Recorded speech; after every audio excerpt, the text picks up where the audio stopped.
ज़्यादा आवश्यकता पड़ने पे और वैसे जैसे पुजारी खाली है तो एक-एक जरकिन लाता है, 10-10 लीटर। क्या होना उसे खाना बनाना है, नहाना भी है, सफाई भी चाहिए, ठीक है? इसीलिए बैठ के आप इतने दूर से थोड़ा पानी पीने के लिए मिल जाता सही रहता। अब इतने दूर गंदे हाथ हैं, हाथ धो के पूजा पाठ करते हैं, पानी तो ज़रूरी चाहिए ना। बिल्कुल सही। 3 किलोमीटर 4 किलोमीटर पैदल चल के आता है तो उसके लिए थोड़ी बहुत व्यवस्था तो होनी चाहिए। हमें प्यास लगी है, पानी दे दीजिए हमें पीने के लिए। तो उन्होंने बोला कि पिछले 5 महीने से यहाँ पर पानी नहीं आया है।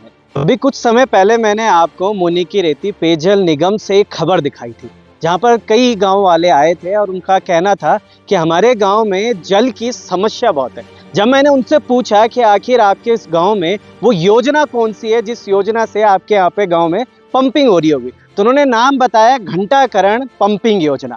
तो मैंने सोचा क्यों ना धरातलीय स्थिति पर जाएं और समझने का प्रयास करते हैं कि आखिर जो घंटाकरण पंपिंग योजना के नाम पर चीजें चल रही हैं क्या वो सही है या फिर नहीं है। मेरे पीछे आप देख रहे होंगे एक प्रांगण, बाबा भोलेनाथ के एक रूप बोलेंगे या घंटाकरण यहाँ पे देवता यहाँ पे मौजूद है, उनके बारे में हम क्या बोलेंगे, हम नहीं इतना ऐसे समझ सकते होंगे या फिर जानते होंगे उनके बारे में। मगर जब घंटाकरण हम मंदिर पहुंचे तो यहाँ पर हमने पुजारी जी से बात करी, उनसे बोला कि हम तो कई किलोमीटर यहाँ गौता चौली है यहाँ पे एक बगल में, वहाँ से 3 किलोमीटर हम चढ़कर यहाँ पर आइए, हमें प्यास लगी है, पानी दे दीजिए हमें पीने के लिए। तो उन्होंने बोला कि पिछले 5 महीने से यहाँ पर पानी नहीं आया है और नाम देते हैं हम घंटाकरण पंपिंग योजना, जिसके नाम पर ही यहाँ पर पंपिंग योजना चलाई जा रही है। उस नाम पर ही यहाँ पर अगर काम नहीं हो रहा है तो ये कितनी शर्म की बात होगी हमारे लिए कि आखिर अगर हम देवी देवताओं का नाम ले रहे हैं तो सही भी होगा या नहीं होगा। कुछ ये जो यात्री हैं यहाँ पर मौजूद थे, इनसे हमने बात करा तो भाई साहब ने भी मेरे को बोला, इसलिए अभी यहाँ पे थोड़ी देर के लिए बैठे हुए हैं, उनसे बात करेंगे, समझने का प्रयास करेंगे। सर आप आए काफ़ी देर चढ़ के यहाँ ऊपर, उसके बाद आपने सबसे पहले मैंने आपके मुँह से यही सुना कि हमें पानी पीना है। पानी बिल्कुल मिले नहीं, कहीं पानी की व्यवस्था है नहीं यहाँ पे। पहले पानी होना चाहिए, पानी के साथ साथ छोटा मोटा अगर फल फ्रूट की दुकान भी हो तो भी चलेगी। छोटा अगर चाय पानी की दुकान हो, आदमी 3 किलोमीटर 4 किलोमीटर पैदल चल के आता है तो उसके लिए थोड़ी बहुत व्यवस्था तो होनी चाहिए। बिल्कुल सही बात है। गलत बोले? बिल्कुल सही ये तो अच्छी बात है। हम पहली बार यहाँ इतने नकोर से लोग नकोर से आए हैं, मखलूक जन्म पट्टी से आए हैं हम। वहाँ से कम 35-40 किलोमीटर तो हो गए होगा कम से कम। 3 किलोमीटर तो पानी तो होनी चाहिए थोड़ा बहुत। पंडित जी भी है, उनसे भी बात करेंगे। पुष्पा रावत यहाँ पे मौजूद हैं, भाई साहब यहाँ पे मौजूद हैं, ये तमाम पूरा परिवार यहाँ पे जो कि यहाँ पिछले कम से कम 3-4 किलोमीटर चढ़कर यहाँ पर आते हैं और उसके बाद एक ही बात बोलते हैं कि चलो पीने के लिए नहीं, हाथ धोने के लिए तो हमें जल मिलना चाहिए यहाँ पे, क्योंकि हम देवता के अंदर मंदिर में जा रहे हैं। तमाम जगह अगर गंदी जगह से हम यहाँ पर चल के आ रहे हैं, हाथ पैर धोने के लिए तो यहाँ पे पानी है वो भी नहीं है। पंडित जी भी नहीं पता है, अभी अंदर हैं, शायद पूजा वूजा कर रहे हैं, उनसे भी बात करेंगे। आज तो आप मतलब भगवान से आपने बोला होगा कि मेरे बच्चों की नौकरी लग जाए, उनका वो सुख अच्छे रहें, भले रहें, सुखी रहें। आज भगवान से पानी के लिए भी आप यहाँ पे बैठ गए। इसीलिए बैठ के आप इतने दूर से थोड़ा पानी पीने के लिए मिल जाता सही रहता। अब इतने दूर गंदे हाथ हैं, हाथ धो के पूजा पाठ करते हैं, पानी तो ज़रूरी चाहिए ना। बिल्कुल सही, इस बात पानी चाहिए। पानी तो ज़रूरी। पंडित जी मैं आपसे कहूँगा थोड़ा सा आइएगा बाहर, आप ज़्यादा अच्छे से मुझे बता पाएंगे कि किस तरीके से यहाँ पे पानी की कब से यहाँ पे पानी नहीं आ रहा है, क्या कुछ है, क्या कुछ है, अभी कितने समय से यहाँ पे पानी नहीं आया? 5-6 महीने हो गए। 6 महीने से हम पानी खच्चरों में मंगा रहे हैं, मोटर खराब है। वो लगी थी ना सौर ऊर्जा वाली मोटर, वो फूक गई। तब वैसे व्यवस्था चल रही है, खच्चरों में वैसे ही ला रहे हैं, कंधे में पानी वो खच्चरों में ही ला रहे हैं। खच्चरों में ला रहे हैं। ज़्यादा आवश्यकता पड़ने पे और वैसे जैसे पुजारी खाली है तो एक-एक जरकिन लाता है, 10-10 लीटर। क्या होना उसे खाना बनाना है, नहाना भी है, सफाई भी चाहिए, ठीक है? तो ऐसे ही चल रहा है व्यवस्था। कुछ बरसाती टैंक है वहाँ पे, तो वैसे वो बर्तन साफ करने के लिए, कपड़े धोने के लिए उसको यूज कर रहे हैं। बस ऐसी चल रही व्यवस्था, क्या करें। तो 5 महीने से यहाँ पे पानी नहीं आ रहा। मोटर फूक गई ना वो। आपने बात करी आगे किसी से? हाँ बात हुई थी। उन्होंने भी हमारे जो है अध्यक्ष साहब विजय बिजवान ने, उन्होंने की थी बात ना।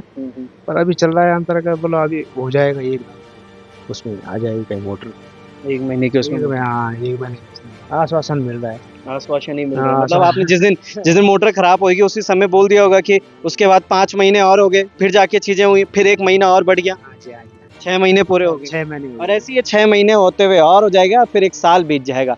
जो हमारे पुरोहित है जिनको बाबा के यहाँ पे सेवा के लिए रखा गया है, यहाँ पे यात्री जो आते हैं उनको आशीर्वाद देने के लिए रखा गया है, जो अपने कंधे पर पानी लेकर यहाँ आ रहे हैं। और हम बात करते हैं घड़ियाल पंपिंग योजना के बारे में। जीरो बैंड से चलकर घड़ियाल देवता के दर पर एक बार फिर से आप मौजूद हैं, कारण?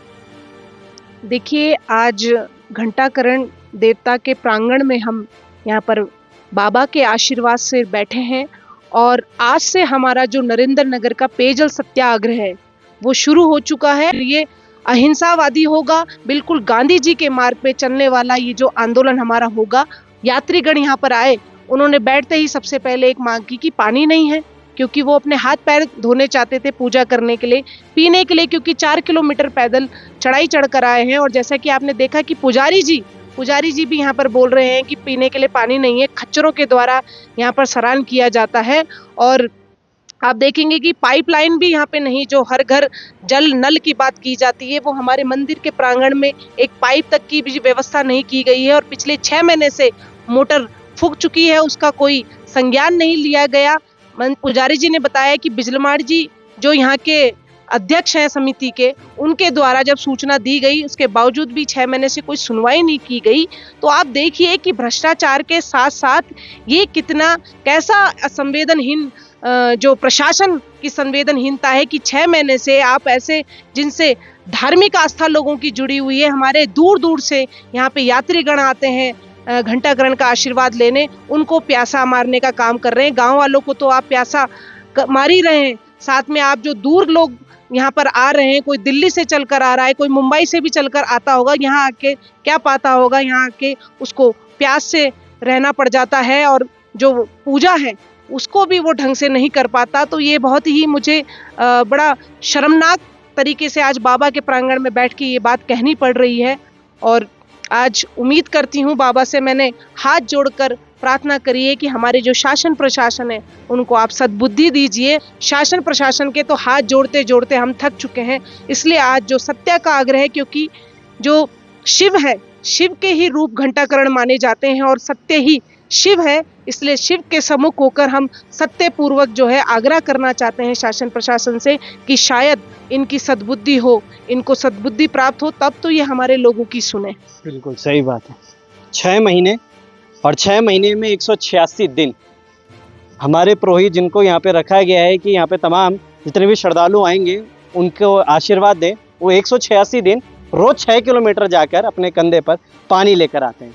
और वो सोचते होंगे कि अगर सारा पानी मैं यात्रियों को बांट दूंगा या फिर उनको दे दूंगा, उनका हाथ पांव धोने के लिए या फिर कुछ भी चाहिए, फिर उनको 6 किलोमीटर आना जाना करना पड़ेगा अपने इस पानी के लिए। समझने का प्रयास कीजिएगा, क्या ये सच है या फिर किस तरीके से ये जो पंपिंग योजना चल रही है। हमारे पहाड़ों के स्रोत है, बांज बुरांस का पेड़ है, यहाँ पे बहुत पानी है, बहुत ज़्यादा, मगर अब वही हमारा नहीं हो पा रहा है।